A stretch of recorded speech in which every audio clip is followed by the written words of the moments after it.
Hola gente, vamos a repasar un poco sobre pediatría y en esta ocasión vamos a hablar sobre una enfermedad poco frecuente en nuestro medio, que es la enfermedad de Kawasaki. Ahora, para hablar de esta entidad tenemos que mencionar unos conceptos generales. Número uno, que esta entidad es conocida como el síndrome linfático subcutáneo y mal llamada en algunos textos como la poliarteritis nodosa infantil. ¿Por qué menciono que es mal llamada? Porque va a tener características histológicas muy diferentes a lo que es la enfermedad de Kawasaki. ¿Y cuáles van a ser esas diferencias? Quiero que recuerden una cosa. La enfermedad de Kawasaki a nivel histológico se va a caracterizar por un predominio a nivel de macrófagos y monocitos, generalmente en la fase aguda de la enfermedad, y con presencia de edemas. A diferencia de la poliarteritis nodosa infantil, que el predominio básico va a ser polimorfonucleares y va a existir una necrosis fibrinoide. Así ya les dije la diferencia entre un Kawasaki y esta entidad para que puedan diferenciarlas bien, ya que en los libros la llaman como sinónimos, con lo cual no es así. Generalmente tienen que acordarse que esta entidad va a afectar a todas las poblaciones, pero se ha visto en estudios que tiene más predilección por la raza asiática, ya que se ve más casos a nivel de Japón y a nivel de la China. La vasculitis predominantemente de esta entidad va a ser de vasos medianos, y principalmente los vasos comprometidos van a ser las arterias coronarias, que se ve principalmente de un 20-25% de estos pacientes que tienen coronariopatías que no reciben tratamiento, y pueden ser muy grave en estos pacientes porque va a aumentar el riesgo de aparición de aneurismas, que es lo temible de esta entidad. La enfermedad de Kawasaki, quiero que recuerden que va a ser la causa más frecuente de cardiopatía adquirida en los niños. Generalmente esto se vio en un estudio realizado en Estados Unidos y en Japón, y el 80% de los casos de Kawasaki se va a dar en niños menores de 5 años. Eso va a depender mucho de los textos que revisen. Por ejemplo, Nelson menciona 80%, otros estudios mencionan hasta un 75%, pero quiero que recuerden de que se da en menores de 5 años es suficiente.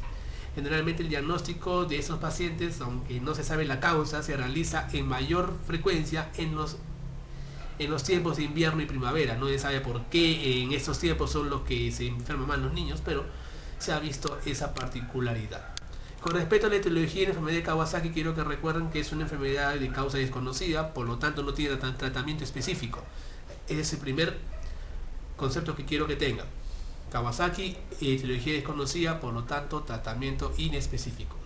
En su lugar se han planteado múltiples hipótesis de posibles causas de esta entidad. Se ha visto, por ejemplo, se ha demostrado causas infecciosas, ya sea virales o bacterianas, causas, por ejemplo, autoinmunes, que se va a ver más adelante. Otro mecanismo que se planteó es la teoría de superantígenos, generalmente por reacción cruzada, que va a estar involucrada principalmente el compromiso de arterias coronarias. Ahora, la presentación de estos pacientes dijimos que era el 80% de casos se da en niños menores de 5 años, pero se ha visto que en niños menores de 3 meses generalmente no se ve enfermedad de Kawasaki. ¿Y por qué razón? Generalmente por la lactancia materna. Se ha demostrado en algunos estudios que la lactancia materna en sí protege contra la actividad infecciosa de la presencia de virus o bacterias, y fortalece el sistema inmunológico, y también no hace que ese sistema haga reacciones de superantígenos. Por esa razón se ha demostrado que los niños que reciben lactancia materna se ha visto que de muy poca proporción presentan Kawasaki como un factor posible protector, ya que no se ha demostrado un 100% esta afirmación en lactancia, pero con que se ha visto casos es suficiente. Generalmente en los estudios de necropsia se ha visto, por ejemplo, que existen cuerpos de inclusión intracitoplasmáticos, generalmente a nivel bronquial, y que nos da a entender que posiblemente existe una etiología respiratoria que engloba a Kawasaki.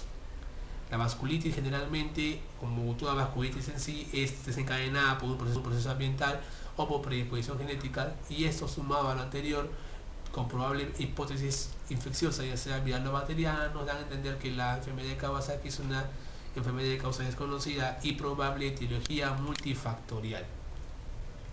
Con respecto a la epidemiología de esta entidad, generalmente se ve en el año 2000, se ven 17 por cada 100.000 niños menores de 5 años con presencia de Kawasaki. Generalmente se ve mayormente en niños asiáticos versus los afroamericanos, blancos y latinos, que va en este orden con respecto a la incidencia, es decir, mayor incidencia en asiáticos y menor incidencia generalmente en latinos. El 80% de los niños son menores de 5 años, como ya lo mencionamos, y el pico o la mediana de edad que se puede presentar Kawasaki viene a ser de 2 a 3 años respectivamente. Y quiero que recuerden acá como es el arbolito, cuáles son los factores que me dicen un mal pronóstico de una persona que pueda tener Kawasaki. Generalmente mientras más joven sea el diagnóstico, se da con mayor mortalidad o posiblemente mayor riesgo de mortalidad, porque el compromiso de arterias coronarias, generalmente también si se ve que es sexo masculino, también se agrava el pronóstico. Si a su vez sumamos que tiene neutrofilia, trombocitopenia, aumento de transaminasas, ya sea por un proceso de hepatitis, o ya sea por un proceso infeccioso o un proceso autoinmune como trombocitopenia, que se puede en algunos casos, me pueden condicionar a una disminución del pronóstico de la vida de esos pacientes. Generalmente la hipoprolinemia o hiponatremia de causa multifactorial me predispone a un mal pronóstico a los pacientes que podrían tener Kawasaki, y la presencia de la reacción en cadena de la polimerasa que se encuentra elevada. Generalmente es el marcador de proteína C reactiva, generalmente es un marcador de fase aguda que me dice que puede ser que estos pacientes están con una actividad inflamatoria constante y por lo tanto me agravan el pronóstico de la entidad. Ahora, la fiebre prolongada en sí está asociada a un mayor daño arterial coronaria. Generalmente en la enfermedad de Kawasaki la característica de la fiebre de esta entidad es que va a ser una fiebre persistente y de altas temperaturas.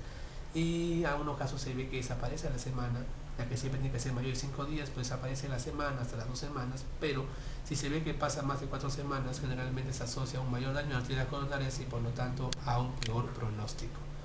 Con respecto a la fisiopatología en la enfermedad de Kawasaki, tenemos que calcular lo siguiente. Para empezar, los agentes son multifactoriales, es decir, se ha visto causas bacterianas, causas de hongos y causas de virus. De causas bacterianas se ha puesto a la cabeza el Staphylococcus aureus, Lichia coli y el Staphylococcus coagulasa negativo como posibles causas de esta entidad. En el caso de hongos se ha demostrado casos de Candida albicans que también puede desencadenar la reactividad inflamatoria a ese nivel, y con respecto a los virus, la presencia de adenovirus, rotavirus, y para influenza, que son virus de tipo respiratorio, que apoyan más aún la teoría respiratoria, puede ser que desencadenen también enfermedad de Kawasaki. También se ha visto solo casos de infecciones virales por sarampión y rubiola, que es muy raro ahora que se vea sarampión y rubiola en nuestro medio, que posiblemente podrían desencadenar Kawasaki. Generalmente, como dijimos, tanto los virus como adeno, rota y para influenza, generalmente son virus respiratorios y por ende apoyan la teoría de que el inicio de toda esta cascada inflamatoria y esta enfermedad autoinmune generalmente es de epitelio bronquial. Ahora, ¿cómo así inicia en el epitelio bronquial? tenemos que hablar de estas características antes de mencionar las etapas que tiene esa entidad a nivel de estudio histológico. Ahora, generalmente quiero que recuerden que la gente va a penetrar a nivel de las vías respiratorias, es decir, más o menos acá yo tengo las vías respiratorias aquí, y la gente va a comenzar a penetrar estas vías. Entonces ingresa por las vías respiratorias, generalmente penetra el epitelio bronquial y es captado por el macrófago. El macrófago que está aquí, que lo capta, entonces aquí se va a realizar el inicio de la inmunidad innata. Cuando el macrófago capta a la gente, va al inicio de la inmunidad innata. Una vez de que este agente es captado por el macrófago, va a ser trasladado hacia los nódulos linfáticos. Más o menos está por acá. Bueno, que no está gráfica el nódulo linfático, pero va a ser transportado a ese nivel. ¿Para qué? Para realizar la inmunidad adaptativa. Entonces, generalmente, el mecanismo inmunológico de esta enfermedad de Kawasaki cuando inicia es por ambas vías, tanto por la inmunidad innata cuando es captada por el macrófago y por la inmunidad adaptativa cuando es captado a nivel del nódulo linfático local. Ahora, ese macrófago va a viajar por el torrente sanguíneo y se va a ir a casi todos los órganos de la economía, como páncreas, glándulas salivales, próstata, etcétera, que pueden conllevar también al daño no solamente a nivel pulmonar sino a nivel sistémico. Ahora, en el epitelio bronquial, como ustedes pueden ver aquí, se produce más o menos, acá está el macrófago captado, se va a producir proteínas virales, es decir, dentro del macrófago que está en el epitelio bronquial, se van a producir proteínas virales que van a ser englobadas por los cuerpos de inclusión citoplasmáticos, y eso les va a dar como una especie de protección al sistema inmune, es decir, el sistema inmune no lo reconoce y obviamente van a permanecer en el torrente sanguíneo de forma persistente. Más o menos así a grosso modo viene a ser el mecanismo de tipo inmunológico que podría desencadenar la enfermedad de Kawasaki. Como acá pueden ver ustedes acá tenemos por ejemplo la forma de la actividad inflamatoria por la presencia del necrosis tumoral alfa, la presencia del macrófago que ya ha captado y la participación de los miofibroblastos y células de inmunidad adaptativa. como puede ser la dendrítica, que es muy innata, y los linfocitos CD8 también, que es aquí. Entonces podemos ver que aquí hay un complejo muy amplio de componentes inflamatorios que pueden conllevar a una actividad persistente de esta enfermedad de Kawasaki. Con respecto a las etapas de esta entidad, tenemos que recordar que existen 5 etapas que va a conllevar al daño a nivel sobre todo endotelial, y van a ser las siguientes. La primera etapa va a ser la presencia de edema e inflamación endotelial, que se va a caracterizar porque se va a encontrar una proliferación y degeneración del endotelio a este nivel. Luego tenemos que recordar que el endotelio que se está comenzando a degenerar va a conllevar a actividad inflamatoria, y esa actividad inflamatoria va a conllevar a un edema en el espacio subendotelial. Entonces, este edema de este espacio va a tener como consecuencia las adherencias tanto de la fibrina y las plaquetas, que van a moderar la actividad inflamatoria y van a hacer que esta aumente. Entonces, la inflamación a ese nivel va a ser una inflamación moderada, que va a conllevar como producto final en etapa 1 a una inflamación tanto del endotelio, el subendotelio y la zona perivascular. En la etapa 2 tenemos que recordar que el edema va a aumentar y va a haber una infiltración en el subendotelio, que va a conllevar a una destrucción de las láminas elásticas internas y va a aumentar aún más el edema. Pues el edema, al aumentar más y haber mayor necrosis en la musculatura lisa a nivel de la lámina elástica interna, va a conllevar obviamente como producto final a la necrosis en la capa muscular lisa, y es un círculo vicioso. El estadio 3 o la etapa 3 en este caso se va a caracterizar por una panarteritis necrosante, que va a ser ocasionada por una fragmentación de las láminas elásticas internas y externas de los vasos sanguíneos. En la etapa 4 se va a presentar una proliferación de miocitos y fibroblastos, y quiero que recuerden que esta proliferación de miocitos y fibroblastos va a ser a nivel la íntima y la túnica media de los vasos sanguíneos, y esto va a conllevar a una acumulación de fibrinoide en el lumen del vaso.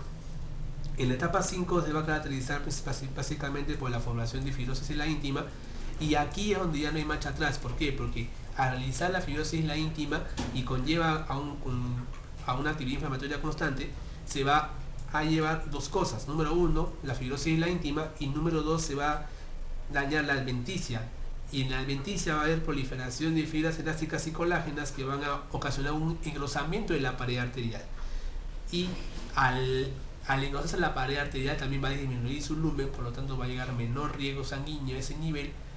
También, claro, a nivel luminal y a nivel también extraluminal, porque se va a engrosar la pared, porque va a haber más fibrosis. Entonces va a haber un mayor ambiente hipóxico y va a conllevar aún más al daño endotelial y el daño del vaso sanguíneo que podamos encontrar a ese nivel. Y podemos llegar hasta el estadio 6, que se va a caracterizar por la formación de aneurismas. Y esa formación de aneurismas a nivel histológico se explica por la siguiente manera. Se explica por la fragmentación de las láminas elásticas tanto en la capa interna como en la capa externa de los vasos sanguíneos. Es decir, generalmente cuando uno llega al estadio 6 de enfermedad con respecto a un estudio histológico, ahí empieza el problema, porque los aneurismas, si ustedes recordarán, son debilitamiento de la pared arterial y por lo tanto son predispuestos a poder romperse en cualquier momento. Generalmente se ha hecho un estudio con respecto a la asociación de estos procesos histológicos con la clínica, y se llega a un consenso que es el siguiente. Generalmente se ve que la disociación de la capa media por el edema generalmente se da al 6º al 8º día de enfermedad, el compromiso completo de la pared se da al 10º día, y la aparición de aneurisma generalmente se ve en el 12º día de evolución de enfermedad. Y algunos estudios mencionan que la inflamación en sí va a persistir hasta los 25 días de enfermedad. Ahora, dijimos que los macrófagos que van a incluir a todas estas reacciones van a estar en donde, chicos, dijimos, circulando por el torrente sanguíneo, y por lo tanto van a ir a todos los órganos de la economía. Por lo tanto, generalmente la enfermedad de Kawasaki es una enfermedad sistémica que va a afectar principalmente a estos órganos. En primer lugar, va a afectar al corazón, ocasionando una pericarditis, endocarditis y en algunos casos miocarditis. A nivel tracto gastrointestinal va a ocasionar glossitis, inflamación de las glándulas salivales, enteritis, colangitis e inclusive hasta pancreatitis. A nivel del sistema respiratorio, quiero que recuerden que se va a caracterizar por una inflamación peribronquial, puede ocasionar en algunos casos neumonía intersticial segmentaria, también puede ocasionar pleuritis, y es raro encontrar en esos pacientes la presencia de un nódulo pulmonar. Y a nivel del sistema linfático se evidencia la presencia de adenitis y congestión esplénica en algunos pacientes, inclusive puede llegar al grado de afectar también el sistema nervioso central ocasionando una meningitis aséptica. Ahora, quiero que recuerden que la inflamación pulmonar, esplénica, linfática y en las glándulas salivales puede persistir o también puede ser recurrente. Además, un dato que tienen que recordar es que la presencia de las células inflamatorias va a persistir hasta los 40 días de inicio de enfermedad.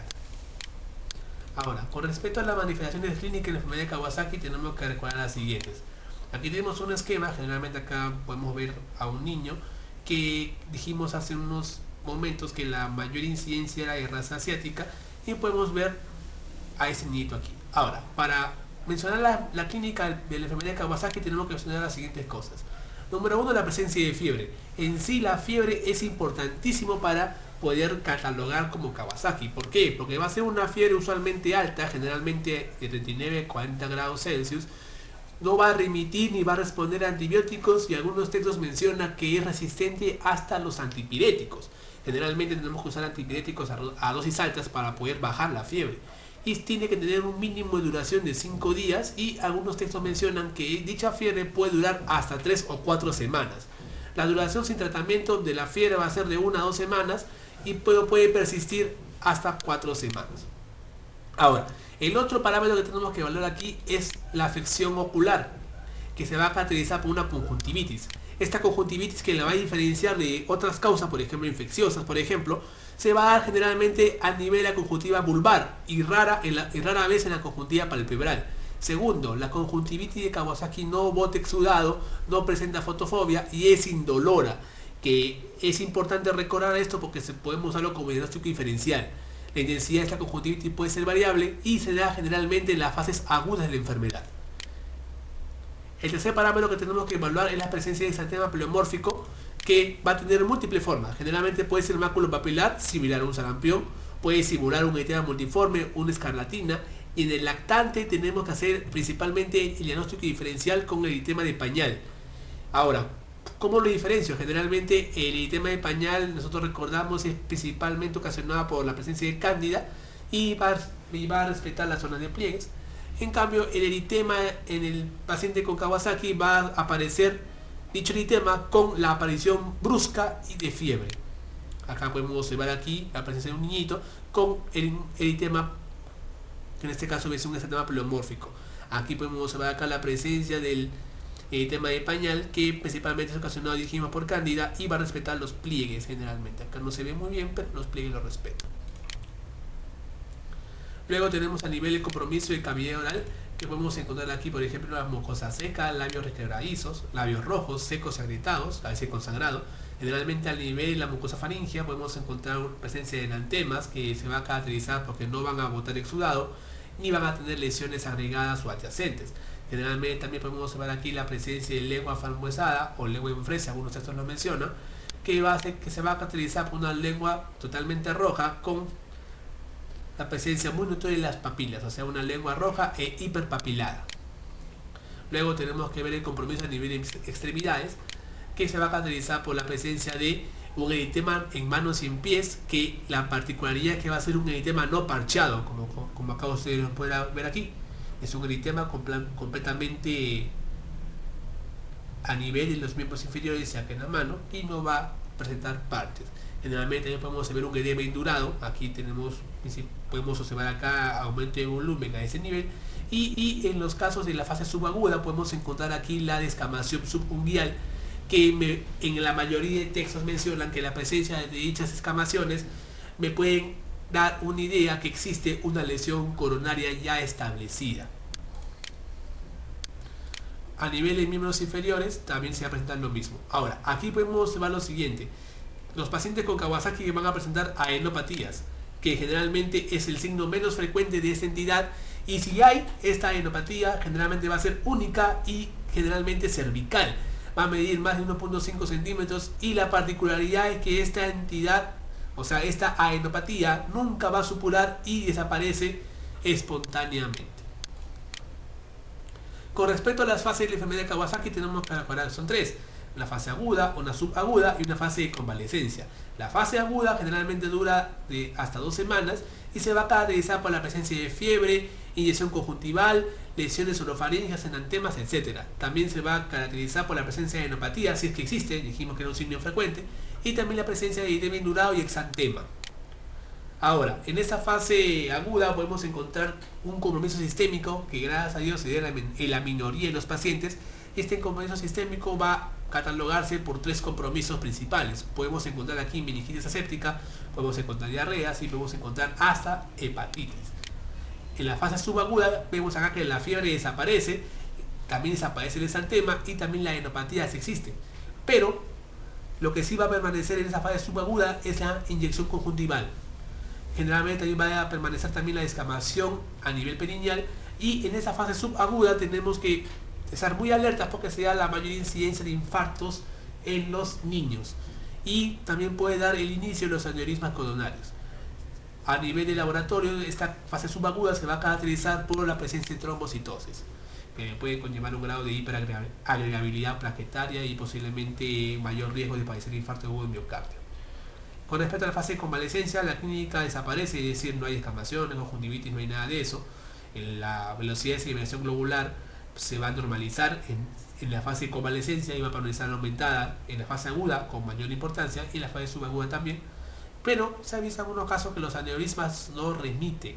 Ustedes pueden observar aquí que casi todo desaparece en vez de los aneurismas, que inclusive en esta fase de convalecencia tenemos que tener mucho cuidado porque podemos tener una ruptura de aneurisma espontánea que puede conllevar a la muerte del recién nacido.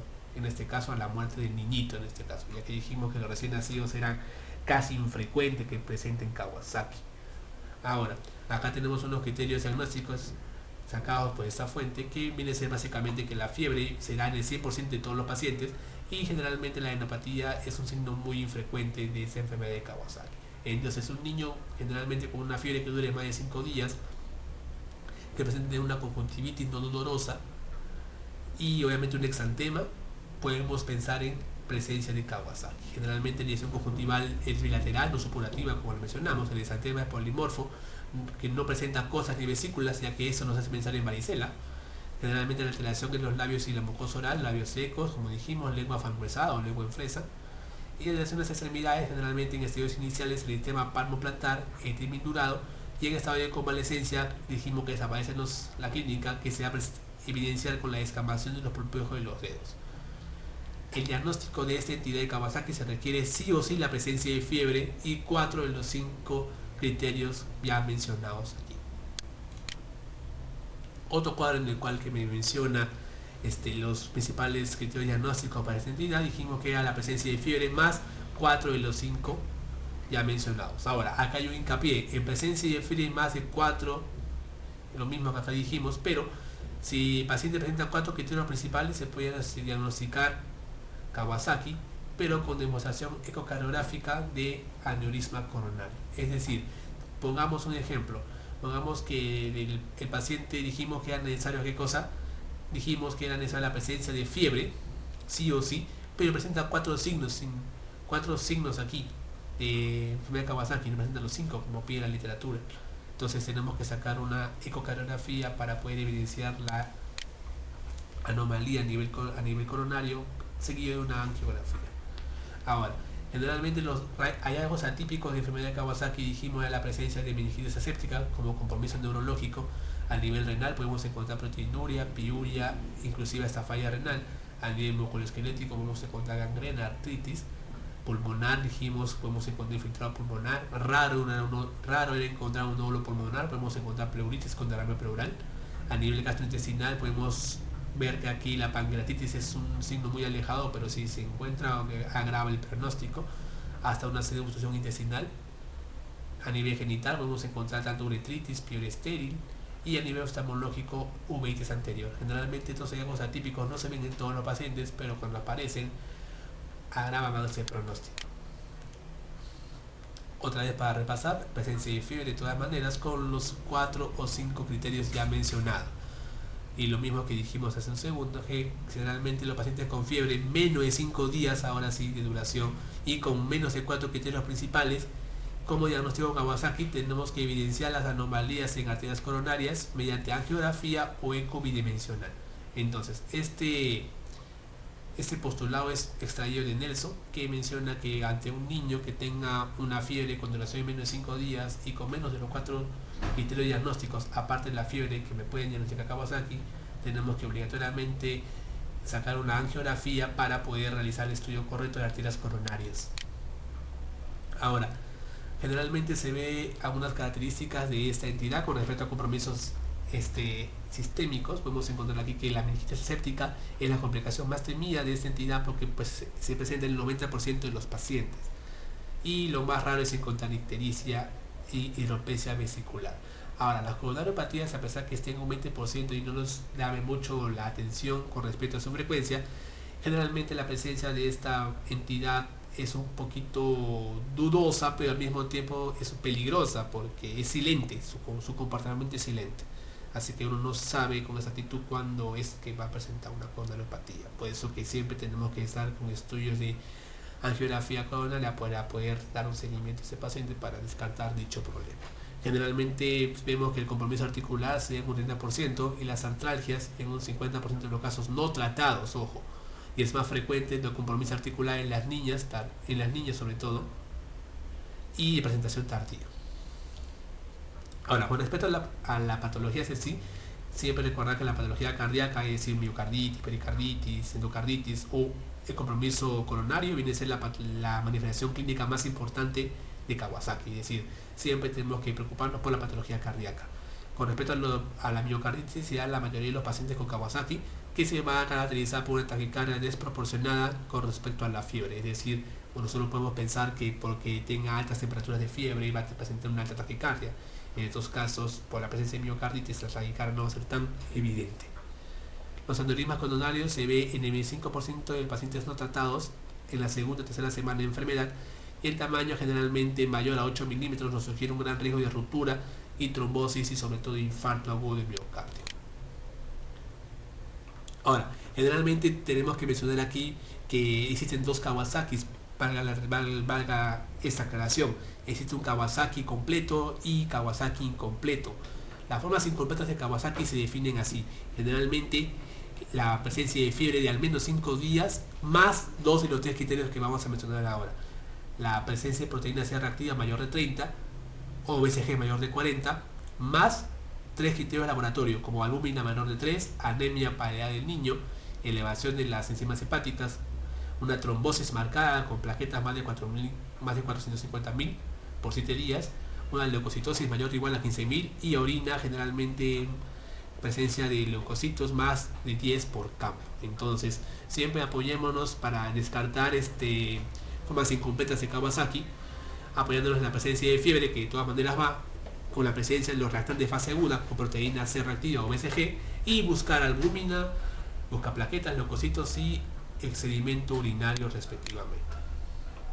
Ahora, para poder diferenciar las formas incompletas y completas, este cuadro nos ayuda bastante, hasta la fuente, que en ambos vemos aquí la presencia de fiebre, pero lo que más llama la atención aquí es las formas incompletas, la presencia de coronariopatías. Es decir, ¿por qué tenemos que sí o sí descartar formas incompletas de Kawasaki? Por el gran riesgo de coronariopatías. Y esto es importante porque esto es lo que nos da la morbimortalidad, es decir, quienes se mueren más, por decirlo así, los que tienen formas incompletas versus con formas completas por la presencia de coronariopatías. Ahora, el diagnóstico diferencial de la enfermedad de Kawasaki podemos hacerlo con síndrome tóxico, escarlatina, síndrome de escaladuras afilocócica, Steven-Johnson y necrosis epidémica tóxica.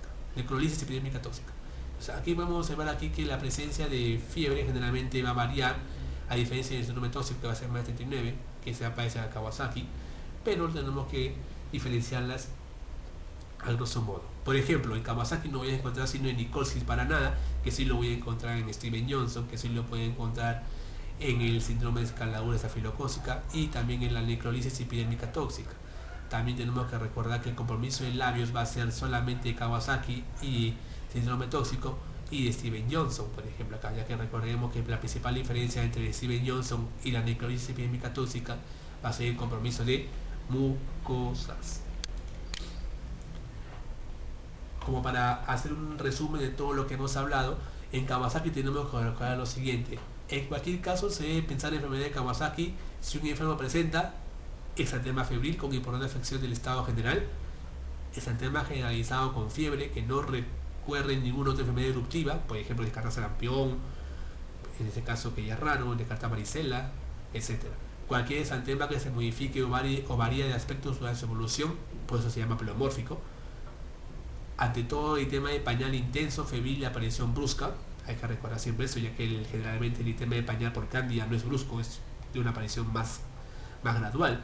Cualquier exantema que se acompañe de leucocitosis y neutrofilia, y la escarlatina en un niño menor de 3 años o de cualquier edad, pero con conjuntivitis. Ahora, el tratamiento para los pacientes con fobia de Kawasaki, dijimos, como no era una causa específica, el tratamiento es inespecífico. Más se busca disminuir la actividad inflamatoria y sobre todo proteger al corazón, que es lo primero, por el compromiso coronario. Entonces en este caso se da aspirina a una dosis inicial de 80 a 100 miligramos por kilo por día. Generalmente esta dosis es una dosis antiinflamatoria que se da hasta 48 o 72 horas después de desaparecer la fiebre. Una vez que la fiebre desaparece, se le cambia la dosis a una dosis agregante, que viene a ser una dosis aproximadamente de 3 a 5 miligramos por kilo por día, que es una sola vez al día. Ahora, ¿hasta cuándo se le da esta dosis de aspirina, que es 5 miligramos por kilo por día? Se le da hasta que las plaquetas vuelvan a la normalidad. Se dan hasta cuando el control ecocardiográfico me sale que no hay ningún problema, y sobre todo se da entre las 6 y 8 semanas. Así que esas son las indicaciones para hasta cuándo tenemos que dar esa dosis de aspirina. Ahora, generalmente aquí menciona que si hay anomalías en las arterias coronarias, tenemos que agregar a la aspirina dipyridamol de 3 a 5 miligramos por kilo por día por su efecto vasodilatador. Generalmente esa combinación de fármacos se administrará durante un año o hasta la resolución del aneurisma coronario. Ahora, si es que eso no funciona, tenemos que administrar gamma globulina. Generalmente es bien tolerada. El único rango conocido de esta gamma globulina es la presencia de cefalea, que se da después de 72 horas de administrarla. Generalmente se ha visto que esa gamma globulina, tenemos que el mecanismo no sabemos cómo actúa y se usa una dosis de 2 gramos por kilo, que es una dosis única. Generalmente tenemos que darlo lentamente, que tenemos una infusión aproximadamente 10 horas. La gamma globulina es eficaz en los primeros 10 días de la enfermedad y, ojo, no mejora con la recaída. Es decir, se administra gamma globulina a los pacientes que pueden tener un gran riesgo de padecer insuficiencia cardíaca por aumento de volemia, o los pacientes que pueden tener un gran riesgo de meningitis aséptica. Así que gamma globulina principalmente para prevenir la presencia de meningitis aséptica. Y aquí, por ejemplo, tenemos un algoritmo final que resume prácticamente el tratamiento de Kawasaki. Generalmente tenemos, ante sospecha de enfermedad de Kawasaki, tenemos que dar gamma globulina 2 gramos por kilo endovenoso más aspirina 80 a 100 miligramos por kilo por día, dosis antiinflamatoria, y observamos la fiebre. Si la fiebre no desaparece, repetir la segunda y tercera dosis de gamma globulina y esperar que la fiebre desaparezca. Si no desaparece la fiebre, tenemos que dar metilprednisolona, o sea, agregar corticoides, 30 miligramos por kilo por día endovenoso, hasta buscar sí o sí desaparecer la fiebre. Entonces, si no desaparece la fiebre con corticoides, dar fármacos inmunosupresores como infliximab a 5 miligramos por kilo endovenoso. Como ustedes pueden observar aquí, lo preocupante cuál era la fiebre. Y si se acuerdan que inicio una charla, la fiebre se asocia a mayor probabilidad de daño a nivel de coronarias. Por esa razón tenemos que bajar la fiebre. ¿De acuerdo? Ahora, si la fiebre, como ustedes pueden ver aquí, desaparece después de dar todo esto, entonces podemos agregar recién la dosis mínima de aspirina, 3 a 5 miligramos por kilo, y dar un estudio ecocardiográfico. Generalmente, si podemos usar un estudio ecocardiográfico normal, a las 6 u 8 semanas tenemos que dosar plaquetas. Si las plaquetas son normales, suspendemos el tratamiento con aspirina, y si las plaquetas aún siguen elevadas, hay que continuar el tratamiento con aspirina hasta que las plaquetas se normalicen. En cambio, si tenemos un ecocardio con presencia de patología a nivel de coronarias, tenemos que descartar que estos sean grandes. Entonces, si no son grandes, continuar simplemente con aspirina o clopidogrel, y si son grandes, obviamente aspirina, agregar otros fármacos para tratar de evitar que esto se siga su curso, ya que generalmente el peligro de esto es que los aneurismas grandes pueden generar inclusive trombosis y inclusive romperse, así que se asocia aspirina con heparina bajo peso molecular a nivel intravenoso para disminuir la agregabilidad plaquetaria y al mismo tiempo también disminuir la probabilidad de que pueda haber un colapso del aneurisma y por lo tanto muerte del paciente. Aquí tenemos un último slide con respecto a la estratificación del riesgo cardiovascular en Kawasaki y vamos a ver aquí los niveles de riesgo. Generalmente existe nivel 1 y nivel 5. Lo preocupante aquí es cuando los pacientes llegan a nivel 5, porque aquí se evidencia una obstrucción de las arterias coronarias y con estenosis de las mismas, que pueden estar o no asociadas a isquemia. Entonces, en estos pacientes con estadio 5 de riesgo de enfermedad cardiovascular de Kawasaki se le da aspirina atomizante agregantes por largo tiempo, más warfarina o heparina bajo peso molecular si persiste el aneurisma gigante.